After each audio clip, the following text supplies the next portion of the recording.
ಇದರಿಂದ ವಿಧಾನಮಂಡಲ ಬಜೆಟ್ ಅಧಿವೇಶನ ಆರಂಭ ಆಗ್ತಿದೆ. ಫೆಬ್ರವರಿ 23ರವರೆಗೆ ಅಧಿವೇಶನ ನಡೆಯಲಿದೆ. ಆರೋಪ ಪ್ರತ್ಯಾರೋಪಕ್ಕೆ ಆಡಳಿತ ಮತ್ತು ಪ್ರತಿಪಕ್ಷಗಳು ಸಜ್ಜಾಗಿವೆ. ಬಜೆಟ್ ಅಧಿವೇಶನ ಆಗಿರೋದ್ರಿಂದ ಲೋಕಸಭೆ ಚುನಾವಣೆ ಹಿನ್ನೆಲೆ ರಾಜ್ಯದ ಜನರ ನಿರೀಕ್ಷೆ ಕೂಡ ಹೆಚ್ಚಿದೆ. ಕೇಂದ್ರದ ವಿರುದ್ಧ ತೆರಿಗೆ ವಿಚಾರಕ್ಕೆ ವಾಗ್ಯುದ್ಧ ಮುಂದುವರೆದಿರುವಂತಹ ಬೆನ್ನಲ್ಲೇ ಇಂದಿನಿಂದ ರಾಜ್ಯದಲ್ಲಿ ಬಜೆಟ್ ಅಧಿವೇಶನ ಆರಂಭವಾಗ್ತಿದೆ.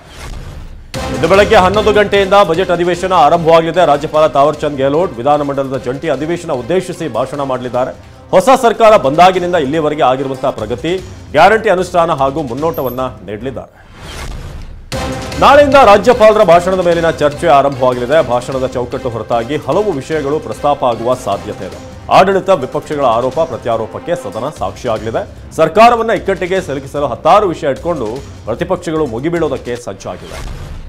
ಇನ್ನು ವಿಪಕ್ಷಗಳಿಗೆ ತಿರುಗೇಟು ನೀಡಲು ಕಾಂಗ್ರೆಸ್ ನಾಯಕರು ಒಂದಷ್ಟು ಅಸ್ತ್ರಗಳನ್ನ ರೆಡಿ ಮಾಡಿಕೊಂಡಿದ್ದಾರೆ. ಕೇಂದ್ರದಿಂದ ಆಗ್ತಿರುವಂತಹ ತೆರಿಗೆ ಹಂಚಿಕೆಯ ತಾರತಮ್ಯ, ಬರ ನಿರ್ವಹಣೆಗೆ ಬಿಡುಗಡೆ ಆಗಿದ ಕೇಂದ್ರದ ಅನುದಾನ, ಗ್ಯಾರಂಟಿ ಯೋಜನೆಗಳಿಗೆ ಜನರಿಗೆ ಆಗಿರುವಂತಹ ಅನುಕೂಲ, ಹಿಂದಿನ ಬಿಜೆಪಿ ಅವಧಿಯಲ್ಲಿ ನಡೆದಿರುವಂತಹ ಅಕ್ರಮಗಳ ತನಿಖೆ, ಪಿಎಸ್ಐ ಪರೀಕ್ಷೆ ಅಕ್ರಮದ ತನಿಖಾ ಆಯೋಗದ ವರದಿ ಸಲ್ಲಿಕೆ ಆಗಿರುವುದನ್ನು ಪ್ರಸ್ತಾಪಿಸುವುದಕ್ಕೆ ಕಾಂಗ್ರೆಸ್ ನಾಯಕರು ಪ್ಲಾನ್ ಮಾಡಿದ್ದಾರೆ.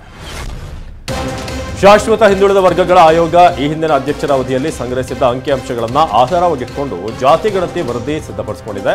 ವರದಿ ಮಂಡನೆಗೆ ಸರ್ಕಾರದ ಕಡೆಯಿಂದ ಸೂಚನೆ ನಿರೀಕ್ಷಣೆ ಮಾಡ್ತಾ ಇದ್ದು, ವಿಧಾನಮಂಡಲ ಅಧಿವೇಶನ ಕೊನೆಯ ಹಂತದಲ್ಲಿ ವರದಿ ಸ್ವೀಕಾರ ಪ್ರಕ್ರಿಯೆ ನಡೆಯಬಹುದು ಅಂತ ಚರ್ಚೆ ಕಾಂಗ್ರೆಸ್ನಲ್ಲಿ ಆಗ್ತದೆ.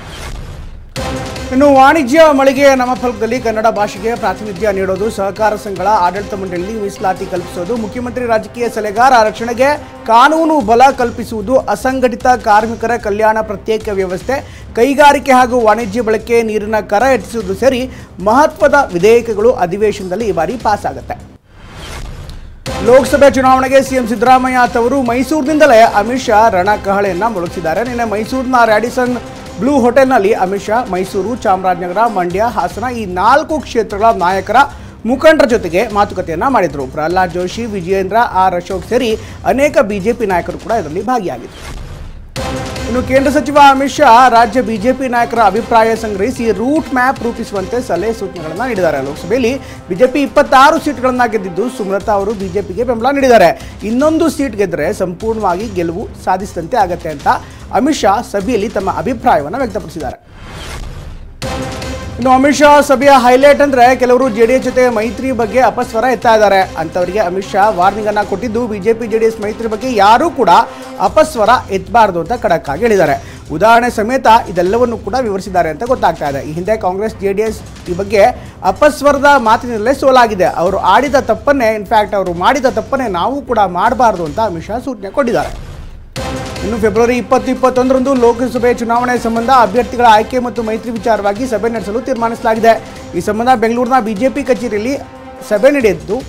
ಅಮಿತ್ ಶಾ ಜೊತೆಗಿನ ಮಾತುಕತೆ ಕುರಿತು ಪ್ರತಿಕ್ರಿಯೆ ನೀಡುವಂತಹ ಬಿಜೆಪಿ ರಾಜ್ಯಾಧ್ಯಕ್ಷ ವಿಜಯೇಂದ್ರ, ಲೋಕಸಭಾ ಚುನಾವಣೆಯಲ್ಲಿ ಪಕ್ಷ ಗೆಲುವು ಸಾಧಿಸಲು ಹೇಗೆ ರಣತಂತ್ರ ರೂಪಿಸಬೇಕು ಎಂಬುದರ ಬಗ್ಗೆ ಸಲಹೆ ಸೂಚನೆಗಳನ್ನು ನೀಡಿದ್ದಾರೆ ಅಂತ ಹೇಳಿದರು.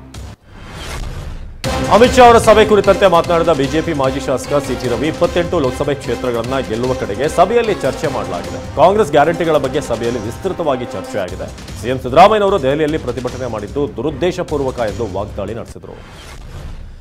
ಸುತ್ತೂರು ಜಾತ್ರೆಯಲ್ಲಿ ಭಾಗಿಯಾಗಿದ್ದ ಅಮಿತ್ ಶಾ ಲಿಂಗಾಯತ ಸಮುದಾಯಕ್ಕಾಗಿ ಸೇವೆ ಮಾಡಿರುವಂತಹ ಸುತ್ತೂರು ಮಠಕ್ಕೆ ಧನ್ಯವಾದ ಅಂತ ಹೇಳುವ ಮೂಲಕ ಲಿಂಗಾಯತ ಮಠಕ್ಕೆ ಗಾಳ ಹಾಕಿದ್ದಾರೆ. ಸುತ್ತೂರು ಮಠದ ಕೊಡುಗೆ ಜಗಜ್ಯೋತಿ ಬಸವೇಶ್ವರರನ್ನ ಸ್ತುತಿಸಿ ಗಮನ ಸೆಳೆದರು.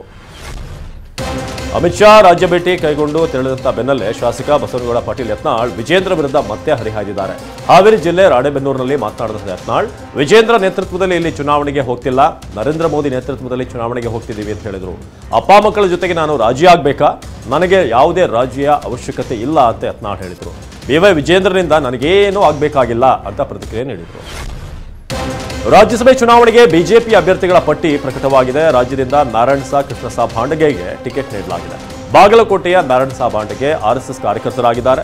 ರಾಮ ಮಂದಿರ ಹೋರಾಟ, ಕಾಶ್ಮೀರ ತಿರಂಗ ಹೋರಾಟದಲ್ಲಿ ಭಾಗಿಯಾಗಿದ್ದರು. ಬಿಜೆಪಿ ಅನೇಕ ಹೋರಾಟಗಳಲ್ಲಿ ಅವರು ಭಾಗಿಯಾಗಿದ್ದಾರೆ. 8ರಿಂದ 10 ಬಾರಿ ಜೈಲಿಗೆ ಹೋಗಿ ಬಂದಿದ್ದ ಭಾಂಡಗೆ ಅವರಿಗೆ ಬಿಜೆಪಿ ಮಣೆ ಹಾಕಿದೆ.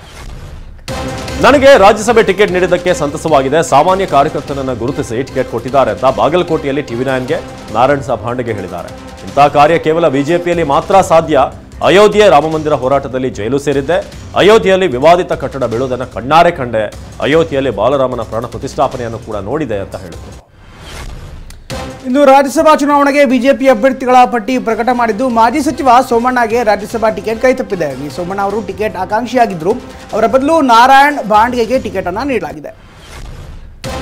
ಕೀಮ್ಯಾನ್ ಸಮಯ ಪ್ರಜ್ಞೆಯಿಂದ ರೈಲು ದುರಂತ ತಪ್ಪಿದೆ. ಹಾರ್ಟ್ ಎಕ್ಸೆಲ್ ನಿಂದ ಡೀಸೆಲ್ ತುಂಬಿದ್ದ ರೈಲಿನ ಗಾಲಿಗೆ ಬೆಂಕಿ ತಗುಲಿತ್ತು. ಧಾರವಾಡದ ಜಿಲ್ಲೆ ಕುಂದಗೋಳ ತಾಲೂಕಿನ ಸಂಶಿ ರೈಲ್ವೆ ನಿಲ್ದಾಣದ ಬಳಿ ದೇಸೂರು BTPN ರೈಲ್ವೆ ಗಾಲಿ ಬಿಸಿಯಾಗಿ ಬೆಂಕಿ ಹತ್ಕೊಂಡಿತ್ತು.